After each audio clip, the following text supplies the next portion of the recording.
إن الذين كفروا ينادون لمقت الله أكبر من مقتكم أنفسكم إذ تدعون إلى الإيمان فتكفرون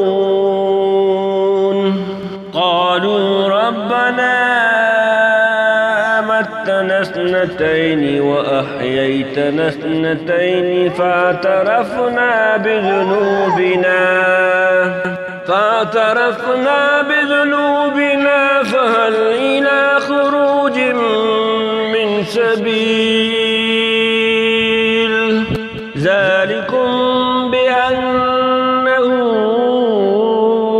إذا دعي الله وحده كفرتم وإن يشرك به تؤمنوا فالحكم لله العلي الكبير هو الذي يريكم آياته وينزل لكم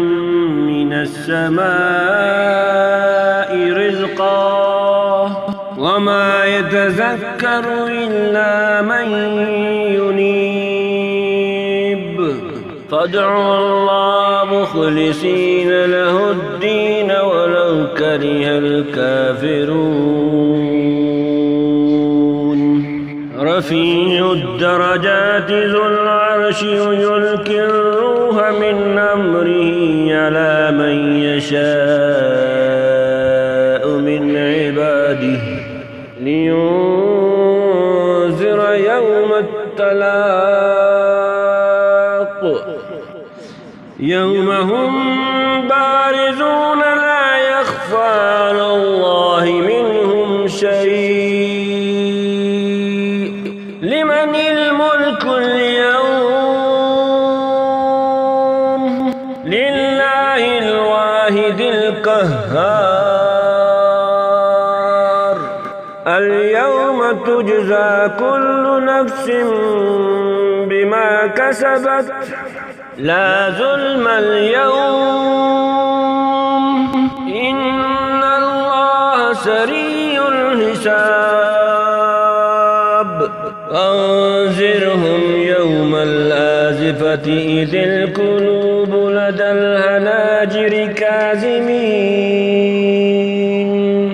ما للظالمين من هميم ولا شفيع يطاع أعلم خائنة